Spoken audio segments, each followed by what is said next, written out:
하나님께서 오늘 우리에게 주신 말씀 신명기 16장 9절에서 12절 말씀입니다. 함께 말씀 읽겠습니다. 7주를 셀지니 곡식의 낫을 대는 첫날부터 7주를 세어 내 하나님 여호와 앞에 77절을 지키되 내 하나님 여호와께서 내게 복을 주신 대로 내 힘을 헤아려 자원하는 예물을 드리고 너와 내 자녀와 노비와 내 성중에 있는 레위인과 및 너희 중에 있는 객과 고아와 과부가 함께 내 하나님 여호와께서 자기의 이름을 두시려고 택하신 곳에서 내 하나님 여호와 앞에서 즐거워할지니라. 너는 애굽에서 종되었던 것을 기억하고 이 규례를 지켜 행할지니라. 아멘. 여러분, 하나님은 살아계시고 역사하십니다. 하나님은 이 자리에 우리와 함께 하시고 우리에게 복 주시길 원하십니다. 그 좋으신 하나님 은혜를 사모하며 이 자리에 나오신 여러분들을 예수님의 이름으로 환영하고 예수님의 이름으로 축복합니다. 자, 우리 서로를 향해서 축복의 인사 함께 나누겠습니다. 빛이 있으라, 빛이 있으라. 은혜와 생명의 빛이신 예수님이 여러분들의 삶에 충만하게 함께 하시길 예수님의 이름으로 축복합니다. 우리 성경에서 이제 구약 성경이죠. 이스라엘 백성들에게 하나님께서 꼭 지켜라 이렇게 말씀하신 절기가 있죠. 이 3대 절기가 있는데 그게 무교절과 맥추절과 장막절입니다. 자, 우리 신명기 16장 16절 말씀 같이 한번 읽겠습니다. 너의 가운데 모든 남자는 1년에 3번 곧 무교절과 칠칠절과 초막절에 내 하나님 여호와께서 택하신 곳에서 여호와를 배웁되 빈손으로 여호와를 배웁지 말고. 아멘. 하나님은 이스라엘 남자들한테 1년에 적어도 3번 무교절과 맥추절과 우리 말씀에서는 초막절, 장막절 같은 이야기입니다. 이 장막절에는 예루살렘에 와서 이 절기를 하나님 앞에 꼭 지켜라. 그리고 그때는 너희가 값진 예물을 가지고 나와서 하나님 앞에 바쳐라 이렇게 이야기합니다. 이 세 명절은 이스라엘 백성들한테 굉장히 중요한 명절이었습니다. 무교절은 6월절을 포함해서 8일간 지키는 절기인데 6월절은 이스라엘 백성들이 이집트에서 종살이하고 있었는데 하나님께서 이스라엘 백성들을 이집트에서 구원하신 것을 기념하는 절기였습니다. 그리고 신약에 넘어오면 예수님이 6월절 양이 되셔서 우리 위해서 죽으시고 부활하심으로써 우리를 죄와 사망에서 구원하신 부활절로 의미가 바뀌어져서 오늘 우리들이 지키고 있는 것이 이 무교절입니다. 장막절이라고 되어 있는 것은 원래 출애굽 과정에서 하나님이 이스라엘 백성들을 도와주시면서 광야에서 그 필요를 채워주셨던 것을 기념하는 절기가 이 장막절, 초막절이었습니다. 이스라엘 백성들이 광야에서 뭐 지금같이 좋은 텐트가 없잖아요. 얼기설키로 나무와 천을 덧대어서 초막을 짓고 살았는데 그 초막을 비록 우리가 짓고 살았지만 광야의 여정 가운데서 하나님이 지키시고 보호하시고 우리들의 필요를 공급해 주셨다. 이것을 감사하는 절기가 원래 초막절입니다. 그러다가 이제 가나안 땅에 딱 들어가서는 1년 동안 농사를 지어서 하나님께서 추수를 주신 것에 대해서 감사하는 추수감사의 절기로 이제 전환이 되죠. 그래서 이제 그때는 또 명칭도 수장절로 바뀝니다. 곡식을 저장한다 해서 수장절로 이제 바뀌어요. 그래서 이 장막절은 그렇게 내려오고 있고 오늘 우리들도 미국 그 선교사들의 영향을 받지요. 그래서 미국에서 지키고 있는 추수감사절 전통을 우리가 그대로 이제 따라와서 성경에도 이렇게 되어 있으니까 우리가 이 추수감사절을 지키자 해서 한국 교회도 추수감사절로 이제 장막절을 지키고 있습니다. 그리고 이제 이 또 지키라고 했던 세 번째 절기 이제 맥추절. 맥자는 보리 맥자죠. 그래서 보리를 뜻하지만 엄밀하게 말하면 유대인들한테 말하면 이건 소맥, 밀을 이야기합니다. 또 이제 추자는 가을 추자인데 해석할 때는 결실할 추로 해석을 합니다. 그래서 문자적으로 보면 맥추라는 말은 보리를 추수하는 날, 소맥인 밀을 추수하는 절기라는 뜻으로 이것을 하나님 앞에 감사하는 절기가 이 맥추절이라고 할 수 있습니다. 어떤 분들은 그래서 우리는 보리 농사도 안 짓고 밀 농사도 안 지었는데 우리가 뭐 하려고 맥추절을 지키냐 이렇게 이제 생각할 수 있습니다. 그런데 성경 전체 속에서 이 절기를 우리가 묵상을 해보면 맥추절이 굉장히 중요한 절기다라는 것을 우리가 알 수 있게 됩니다. 사실은 성탄절에 버금갈 정도로 굉장히 중요한 절기예요. 그래서 하나님을 경배하고 찬양하고 감사하고 또 우리들 가운데 서로 축하해야 되는 절기가 이 맥주절이라는 것을 알 수가 있습니다. 그래서 오늘은 우리 맥주 감사 주일인데 이 절기가 성경 속에서 어떤 의미가 있었고 우리가 어떻게 이 절기를 지켜야 되는지 함께 말씀을 살펴보도록 하겠습니다. 맥주절은 아까 전에 우리 장막절, 초막절, 수장절 같은 뜻이라고 그랬죠. 같은 절기를 이야기하는데 맥주절은 또 성경에서 별명이 있습니다. 다른 이름이 있습니다. 오늘 성경 우리가 읽었던 것에서는 칠칠절이라고도 되어 있고 또 다른 성경을 보면 오순절이라고도 이제 표현을 하고 있습니다. 칠칠절 오순절이라는 명칭은 첫 이삭을 하나님 앞에 바치는 날로부터 7주가 지난 날 50일이 지난 날이다라는 뜻을 가지고 있습니다. 성경 표를 한번 좀 보여주시면, 자 이제 만약에 6월절이 저렇게 이제 금요일 날 딱 잡히게 되면요, 6월절 그 다음 날이 이제 안식일이 되지요. 네, 안식일이 저렇게 되면 6월절이 이제 양을 잡아서 하나님 앞에 이 이스라엘 백성이 이집트에서 해방된 것을 즐기는 절기입니다. 그리고 나서 6월절부터 이제 6월절까지 포함해서 8일간 무교절을 지켜요. 그래서 6월절하고 무교절은 붙어 있습니다. 이제 무교절이라고 하는 것은 그 무교병, 누룩이 안 든 떡을 먹기 때문에 무교절이라고 하는데, 하나님께서 이스라엘 백성들을 구원해 주신 6월절을 기념을 하면서 무교절이 연결되어 있어요. 그리고 이제 초실절이라고 되어 있는데, 초실절은 6월절 다음에 첫 번째 안식일 지난 날이 초실절이에요. 그러니까 안식일은 유대인들한테는 토요일이잖아요. 항상 초실절은 일요일입니다. 주일날이에요. 그래서 6월절 날 양이 죽고 나서 이제 첫 번째 안식일 지나고 나서 16일이 이제 초실절이 됩니다. 만약에 이제 6월절이 월요일 날 있게 되면 초실절은 조금 더 떨어지게 되겠죠. 이제 인터벌이 약간 길어지긴 합니다. 그래도 하여튼 6월절을 지키고 6월절 다음에 초실절이 저렇게 이루어져요. 저 초실절에는 처음 이제 막 밀 이삭이 올라오는 거예요. 밀 이삭이 처음 올라오니까 들 여물어 있습니다.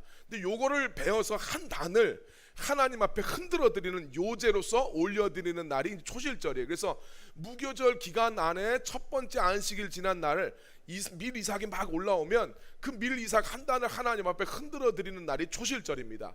그리고 저 초실절부터 7주가 지나는 거예요. 7번의 안식일을 지난 그 다음 날, 이 날도 안식일 다음 날이니까 일요일이 되겠죠. 그날을 오순절이라고 지키게 됩니다. 그래서 7번 안식일이 지났다고 해서 7일이잖아요. 77절이라는 명칭이 저기서 나왔고, 7번 다음에 안식일 그러면 50일입니다. 딱 50일이 되니까 그날을 오순절이라고 불렀어요. 그래서 맥주절은 77절이라고도 불리우고 오순절이라고도 불렸다라는 것을 우리가 이제 알게 됩니다. 그래서 우리 초실절은 기독교인들한테 우리가 참 지금 그거 참 표 다시 한번 보여주세요. 참 이게 의미가 있는 것이, 예수님이 6월절 양으로 죽으시잖아요. 예, 죽으시고 나서 부활하신 날이 일요일입니다. 예, 그래서 우리가 지금 주일을 지키고 있는 거잖아요. 초실절은 부활의 첫 열매를 상징하는 날입니다. 그래서 유대인들한테는 첫 이삭, 아직 여물지 않은 이삭을 하나님 앞에 올려드리는 이제 날이었고, 저 때부터 본격적인 밀 추수가 됩니다. 7주간 밀을 다 수확을 하고 밀을 주신 하나님 앞에 감사하는 것이 이제 초실 그 맥주절인데, 저 초실절은 오늘 우리 기독교인들한테 보면 예수님이 부활의 첫 열매가 되셨다라는 것을 우리한테 알려줍니다. 앞으로 예수님이 재림하시면 본격적인 부활의 시즌이 시작이 되겠지만, 예수님이 먼저 부활하심으로 말미암아 앞으로 본격적인 부활의 날이 있을 것이라는 것을 우리한테 알려주는 절기가 초실절이라고 볼 수 있어요. 자, 이제 그래서 이제 오순절과 우리 칠칠절에 대한 설명이 되는데, 이 맥주감사주일에 대한 우리가 영적인 의미들을 세 가지로 한번 찾아볼 수가 있습니다. 자, 첫 번째로는 하나님이 이스라엘 백성들을 구원하실 것을 성실하게 이 구원이 완성될 것을 약속하는 절기가 이 맥주절의 첫 번째 의미가 됩니다. 자, 왜 그러냐면 하나님이 모세한테 이 절기를 지켜라, 맥주절을 지켜라 라고 말씀하셨을 때는 이스라엘 백성이 아직 농사를 지을 때가 아닙니다. 광야에 있을 때였습니다. 출애굽기 23장 16절을 보면 맥주절을 지켜라, 이는 내가 수고하여 밭에 뿌린 것에 첫 열매를 거둠이라. 출애굽기 23장은 하나님 앞에 이제 말씀을 딱 받아서 이스라엘 백성들이 살아갈 때예요. 시내산에서 말씀을 받아가 광야인데 하나님이 맥추절을 지키라고 했습니다. 이때는 농사를 지을 수도 없습니다. 그러니까 이 명령은 자연스럽게 가나안 땅에 들어가고 나서 그때서야 지키는 명령이 됩니다. 그러니까 첫분 하나님이 맥추절을 지키라고 하실 때는 이집트를 탈출한 지 50일밖에 안 되어서 참 백성들의 마음이 두렵기도 하고 또 광야에서 살고 있으니까 여러 가지로 불편한 거예요. 그리고 앞으로 미래에 대한 확신도 없습니다. 하나님이 이끌어 주시는 건 뭐지만 우리가 성경에서 이스라엘 백성들 보면 계속 의심하고 계속 불평하고 있잖아요. 그러고 있을 때였어요. 근데 하나님은 이스라엘 백성들한테 맥추절을 지켜라 이렇게 말씀하심으로써 하나님이 이스라엘 백성을 약속의 땅으로 무사히 인도에 가실 뿐만 아니라 너희가 그 땅에서 하나님이 주신 땅에서 너희가 파종하고 또 농사를 지어서 그 소출을 기쁨으로 거두게 될 것을 약속하시는 의미를 갖게 됩니다. 자, 그러니까 이게 하나님께서 내가 두려워하는 백성들한테 내가 너희들 약속의 땅으로 인도에 갈 거야. 그곳에서 농사도 짓고 너희가 첫 번째 이 보리를 거두게 되는 그날이 올 거야 라는 확신을 주시는 것이 첫 번째 맥추절에 대한 말씀이었다는 거예요. 오늘 우리들도 살아가면서 미래에 대해서 여러 가지 두려움과 염려를 가지고 우리가 살아갑니다. 첫 번째로 우리들은 우리의 구원에 대한 염려를 하게 돼요. 우리 자신을 돌아보면 하나님의 뜻과 참 상관없이 살아갈 때가 있잖아요. 그래서 우리들 스스로 굉장히 내가 정말 이거 믿는 사람 맞나 하는 이런 자괴감을 느낄 때가 있어요. 뿐만 아니라 사탄이 우리를 가만히 내버려 두지 않잖아요. 얼마나 유혹을 합니까? 육신의 정욕으로, 이생의 자랑으로, 안목의 정욕으로 끊임없이 성도들을 유혹합니다. 그래서 우리 신앙생활하면서 저는 목사로서 내가 이 목사가 이런 생각을 하면 되나? 또 여러분 집사님들은 내가 집사로서 이렇게 살아도 되는가? 이런 생각이 들 때가 있어요. 그런데 주님은 이 맥추 감사주의를 맞이해서 우리의 구원은 오직 하나님이 이루시는 구원이고 하나님이 택한 자는 반드시 구원하신다는 확신을 우리에게 주고 계십니다. 여러분, 나의 힘과 능력이 아니라 예수님의 십자가 복음이 우리를 구원한다는 걸 믿으십니까? 또 나의 선함과 나의 노력이 아니라 오직 죄인을 구원하시는 예수님의 은혜로 구원받는다는 것을 믿으십니까? 이거 확신하라는 이야기예요. 맥주 감사주일은 하나님이 너희의 구원을 이루고 계신다. 하나님이 너희들한테 약속하신 것은 반드시 성취하신다. 이 확신을 우리에게 주시는 날입니다. 그래서 우리의 구원을 하나님의 열심과 예수 그리스도의 은혜가 이끌어 가신다는 것을 우리에게 약속해 주십니다. 두 번째로 우리는 신앙에 대한 그런 두려움뿐만이 아니라 우리 인생을 살아가면서 우리 삶에 지금 그거 아닙니다. 자막 아니에요. 우리 인생을 살아가면서 우리 삶에 대한 염려도 우리가 하면서 살아가죠. 우리 미래를 바라보면 알 수 없는 것들로 가득 차 있고 또 어떤 일이 벌어질지 우리가 다 헤아릴 수가 없어요.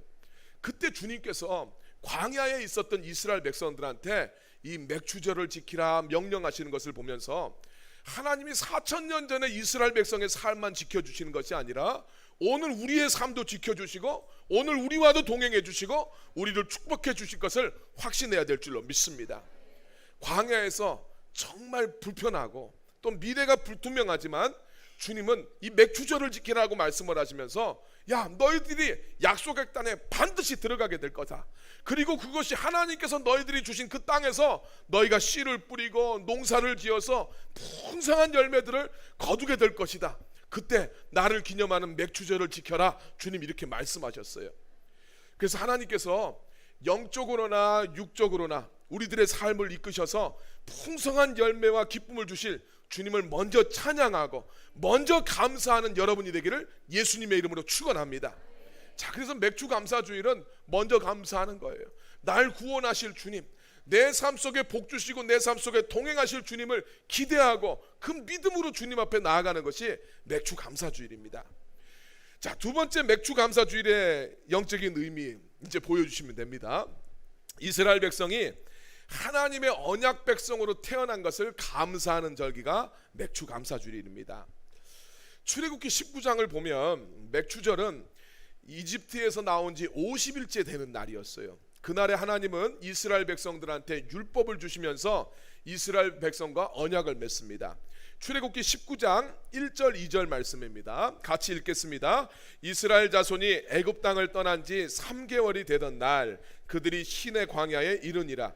그들이 르비딤을 떠나 시내 광야에 이르러 그 광야에 장막을 치되 이스라엘이 거기 산 앞에 장막을 치니라. 아멘. 1절 말씀을 다시 한번 보시면 애굽 땅을 떠난 지 3개월 되던 날 이렇게 되어 있습니다. 3개월 되던 날은 석 달째가 됐다라는 거예요. 근데 이제 이스라엘 백성들이 니산월이라고 되어 있는데 이게 원래는 이제 3, 4월에 해당이 되지만 출애굽하고 나서 하나님이 이 달을 첫 번째 달로 삼으라고 했어요.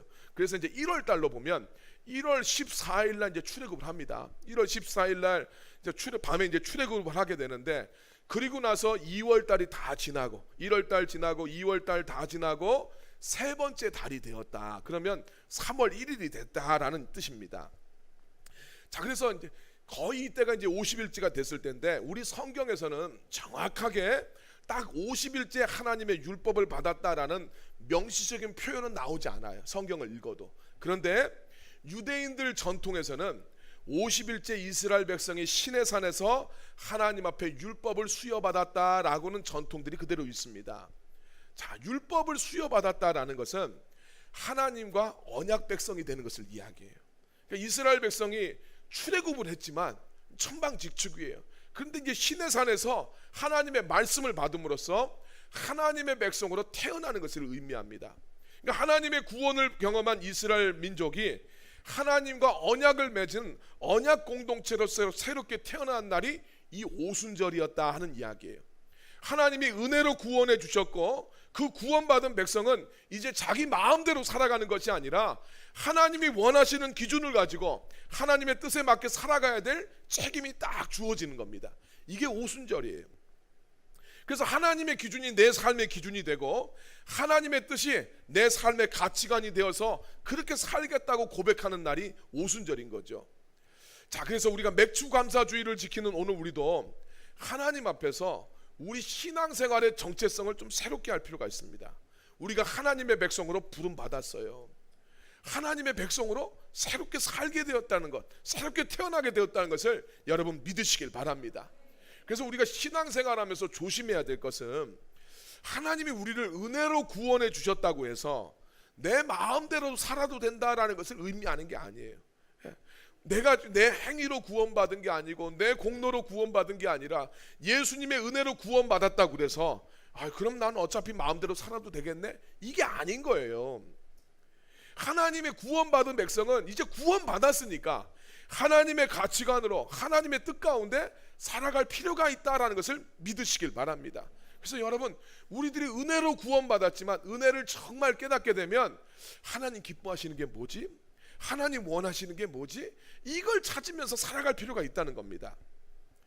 자, 그래서 맥추감사주의를 맞이해서 이제 우리는 하나님의 말씀대로 살아가고 하나님의 뜻대로 살아가고 하나님의 백성대로 살아갈 수 있도록 우리의 삶을 다듬을 필요가 있어요. 우리가 그런 하나님의 언약 백성입니다. 그래서 여러분, 하나님의 말씀을 수여받은 날이잖아요. 말씀을 가까이 해야 되겠죠. 하나님의 말씀을 부지런히 읽고 묵상함으로써 하나님의 말씀이 여러분 심령 안에 있어야 돼요. 그래서 말씀의 가치관으로 하나님의 생각과 하나님의 비전으로 여러분이 충만해지시길 예수님의 이름으로 축원합니다. 세 번째, 맥추감사주일의 이제 영적인 의미 세 번째, 우리를 도우시는 성령님이 강림하신 것을 감사하는 절기가 이 맥추감사주일이에요.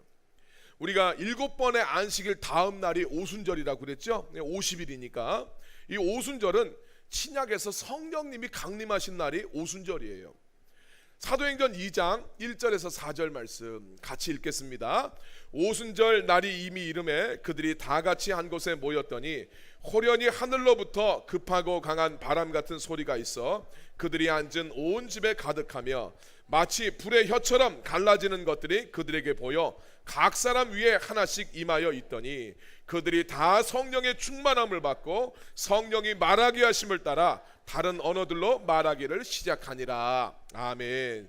자, 오순절날 성령님이 임하시는 사건에 대해서 사도행전 2장에서 기록하고 있는 거죠. 예수님이 3년 동안 제자들을 다 함께 하시고 동거하시면서 제자들한테 다 말씀을 가르쳐 주셨는데, 제자들은 자기 선생님인 예수님한테 배운 이 말씀대로 살만한 능력도 의지도 없었던 것을 우리가 성경에서 보게 됩니다. 그래서 예수님은 제자들한테 생전에 그러셨어요. 내가 고난받고 죽고 부활하게 되면 너희를 돕기 위해서 보혜사 성령님이 임하시게 될 것이다, 그렇게 말씀을 하셨고, 제자들이 그 예수님의 말씀에 따라 함께 모여서 기도할 때 이 오순절날 성령님이 임하시게 됩니다. 그때부터 제자들의 삶이 놀랍게 변화되는 것을 우리가 이 얼마 전에 큐티했던 사도행전 말씀을 통해서 우리가 목격하지 않습니까? 정말 제자들은 두려움이 있었고 주님 말씀에 순종이 안 되는 백성들이었는데, 성령님이 임하시게 되니까 두려움이 없어져요. 담대하게 예수의 이름을 증거할 뿐만 아니라 오히려 예수님을 위해서 고난받는 것을 기쁨으로 여기는 놀라운 변화가 제자들 이 삶 가운데 이루어지는 거예요. 이 변화를 이끌어 주신 분이 바로 성령님이십니다. 자, 그래서 이 성령님이 임하신 것이 오순절 맥주 감사주일이었다는 거예요. 그리고 신학적으로 교회가 언제부터 시작이 되었나라고 했었을 때 우리가 가만히 생각해 보면 예수님의 제자들이 이미 모였을 때 하나의 공동체를 이루고 있으니까 그거 교회 아니냐라고 생각할 수 있어요. 그런데 신학적으로 교회는 성령님의 강림 가운데 교회가 시작된다고 보고 있어요. 성령 강림 주일이 교회가 시작되는, 교회가 탄생하는 날이 성령 강림 주일입니다. 그러니까 오순절 이 날은 굉장히 중요한 거예요. 성령님께서 임하시고 교회가 시작되는 날이죠. 왜 성령님이 임하십니까? 우리가 하나님의 구원을 경험하고 주님의 말씀을 받았어도 여전히 우리들도 하나님의 말씀대로 살지를 못하잖아요. 항상 삶에 있어 주저함이 있고 미흡한 것이 사실이에요. 성령님이 그런 우리를 고아처럼 내버려 두지 않습니다. 우리 삶 속에 찾아오셔서 말씀을 깨닫게 하시고 확신도 주시고 담대한 마음을 주셔서 하나님의 말씀에 살아서 순종할 수 있도록, 살아갈 수 있도록 주님이 우리를 도와주십니다. 뿐만 아니라 성령님이 임하셨을 때 예수 그리스도를 증거하는 증인으로 살아갈 수 있도록 우리들을 인도해 주시는 거예요. 그리고 바로 그 날을 교회의 시작이라고 보고 있는 겁니다. 따라서 오늘 우리 성도들은 구원받은 자로서 살아가는 것에 만족하는 것이 아니라 내가 배우고 확신한 일 가운데 거할 필요가 있습니다. 그걸 가능하게 하시는 분이 누구십니까? 성령님이세요. 이 성령님의 모든 역사는 기도를 통해서 이루어집니다. 그래서 우리들의 삶 속에 정말 필요한 것이 기도하는 삶이에요. 말씀만 필요한 것이 아니라 기도도 반드시 필요합니다. 그래서 맥주 감사주일은 우리의 연약함과 우리의 체질을 아시는 주님께서 우리로 하여금 하나님의 뜻에 따라서 살고 예수님의 증인으로 살아갈 수 있도록 우리를 도와주시기 위해서 성령으로 이 땅에 임하신 것을 기념하는 절기가 맥주 감사주일이에요. 그래서 오늘 그런 우리도 구원받은 성도로 살아가는 것에 만족해서 안 되고 성령 충만 받기를 사모해야 될 줄로 믿습니다. 그래서 맥주 감사주일 날에는 이제 이 그 맥주절에는 그 오순절이죠. 이 날에는 하나님 앞에 이제 다른 제물들도 여러 가지 이제 뭐 드립니다. 뭐 소도 드리고 뭐도 드리는데 상징적으로 주님 앞에 드릴 때는 떡 2덩어리를 드립니다. 이 떡 2덩어리, 아까 초실절에는 곡식 한 단을 드린다고 그랬잖아요. 떡 2덩어리를 드리는데 이 떡은 무교병이 아니라 유교병을 드립니다. 누룩이 들어가 있는 거예요. 성경에서 이 누룩은 죄를 상징한다고 그랬죠. 예. 근데 이 무교 하나님 앞에 오순절 날 드리는 떡에는 누룩이 들어 있어요. 그러니까 이게 교회를 이야기하는 거예요. 교회는 이 나달같이 막 다 섞여, 그 나달같이 하나하나 있는 것이 아니라 다 으깨지고 다 하나의 연합된 반죽으로서 하나님 앞에 올려드리는 거예요. 그런데 그 올려드리는 것 안에는 누룩이 있어요. 그래서 역사 속에 보이는 교회는 거룩하지만 않아요. 죄가 있어요. 허물이 있는 거예요. 이걸 주님 앞에 올려드립니다. 허물이 있고 우리의 연약함이 있지만 주님이 우리를 받으신다는 거예요. 또 하나 누룩의 의미는 번성하는 의미를 가지고 있습니다. 적은 누룩이 가루 서말을 갖다가 부풀게 만들어요. 그래서 교회는 우리 주님께서 번성하게 하고 부흥케 하신다라는 뜻을 가지고 있어요. 참 그래서 역사 속에 있는 교회는 한계가 있어요. 죄인도 있고 왜 저런 모습이 저 안에 있을까? 왜 교회 다니면서도 저럴까? 라는 그런 우리의 연약함이 있지만 그런 우리의 모습을 주님께서 받으시고 하나님의 백성으로 삼아주신다라는 의미를 가지고 있습니다. 그리고 이 떡 덩어리 두 개가 구약과 신약을 이야기하고 구약에서는 말씀이고 신약에서는 성령을 이야기하는 거예요. 성도들을 살리는 이 생명의 떡이 무엇이냐? 하나님의 말씀이고 주님의 거룩한 영인 것을 믿으시길 바랍니다. 이렇게 보면 맥주 감사주일은 단지 그냥 내 삶 속에 감사의 거리만 있어서 그런 것이 아니라 감사할 게 없을 수가 없는 거예요.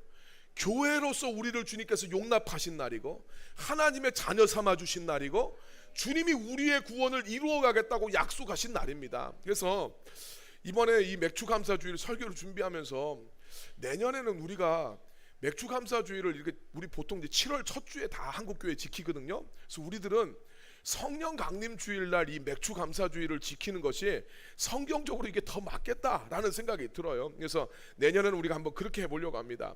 자, 그러면 이 맥주 감사주일을 어떻게 주님 앞에 지켜야 되는가?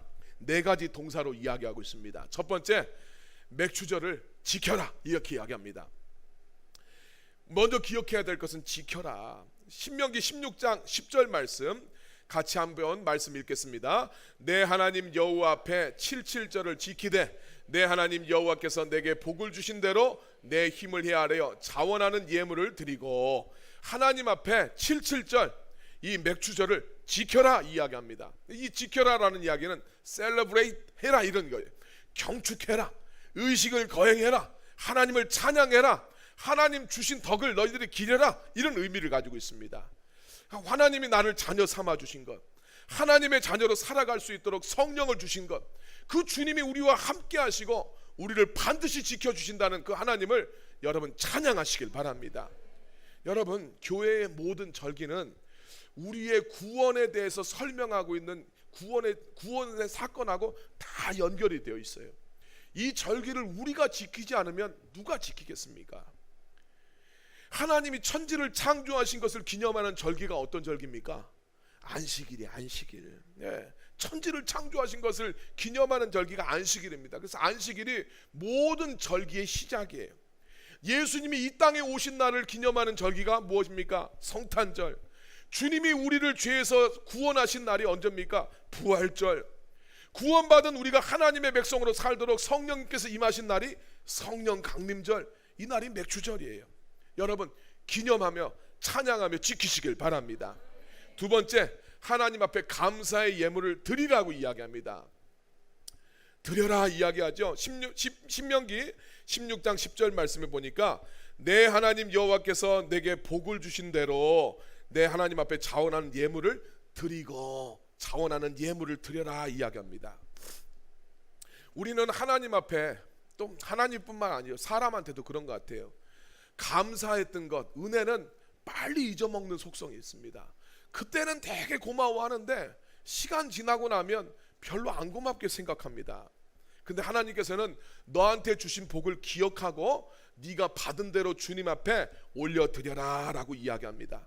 하나님 앞에 반드시 예물을 올려드리라, 표현하라는 거예요. 네. 마음만 가지고 있지 말고 너희들의 감사를 주님 앞에 표현해 드려라.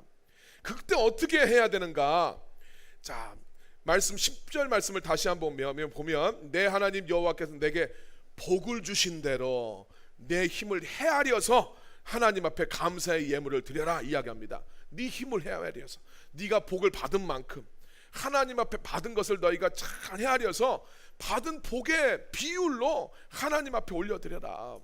그래서 민수기에 보면 77절에 드려야 될 예물이 소개되고 있는데 하나님 앞에 잘 사는 사람들은 송아지를 드리고 그보다 못한 사람은 양을 드리고 가난한 사람은 비둘기를 드리고 정말 비둘기도 드릴 것이 없는 사람은 밀가루라도 주님 앞에 올려드려라 이렇게 이야기합니다.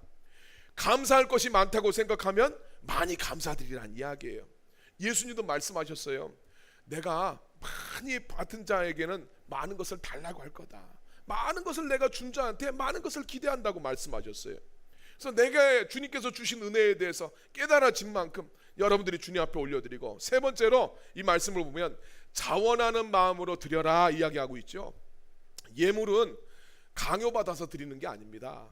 자발적으로 주님 주신 감동에 따라서 올려드리는 것이 예물을 드린 받은 태도입니다. 고린도후서 9장 7절 말씀 보니까 각각 그 마음에 정한 대로 할 것이요 인색함이나 억지로 하지 말지니 하나님은 즐겨내는 자를 사랑하신다고 이야기합니다. 하나님께서 여러분들의 삶 속에 주신 복을 여러분들이 헤아려 보시고 자원하는 마음으로 주님 앞에 감사의 예물을 드림으로써 감사를 표현하는 여러분이 되기를 주님의 이름으로 축원합니다. 세 번째, 하나님 앞에 어떻게 해야 되는가? 주님 앞에서 즐거워해라 이야기합니다. 신명기 16장 11절 말씀 우리 같이 한번 읽겠습니다. 시작. 너와 내 자녀와 노비와 내 성중에 있는 레위인과 민 너희 중에 있는 객과 고아와 과부가 함께 내 하나님 여호와께서 자기의 이름을 두시려고 택하신 곳에서 내 하나님 여호와 앞에서 즐거워할지니라. 할렐루야. 하나님 앞에서 즐거워하래요. 하나님의 이름을 두신 곳, 그곳이 어디입니까? 교회죠. 주님의 교회에 함께 모여서 하나님 앞에 즐거워해라. 너 혼자만 즐거워하지 말고 너와 연관을 맺고 있는 네 자녀들, 노비들, 성중에 있는 레위인들과 너희들한테 있는 객과 고아와 과부와 함께 즐거워해라 이야기합니다. 주님 앞에 즐거워해야 될 것들이 무엇인가 우리가 말씀을 좀 볼 필요가 있는데 15절 말씀입니다. 신명기 16장 15절 말씀 같이 한번 읽겠습니다. 내 하나님 여호와께서 택하신 곳에서 너는 이레 동안 내 하나님 여호와 앞에서 절기를 지키고 내 하나님 여호와께서 내 소출과 내 손으로 행한 모든 일에 복을 주실 것이니 너는 온전히 즐거워할지니라. 아멘. 자, 보니까 복 주신 것을 인해서 즐거워하라고 했습니까? 복 주실 것이니 즐거워하라고 돼 있습니까? 복 주실 것이니.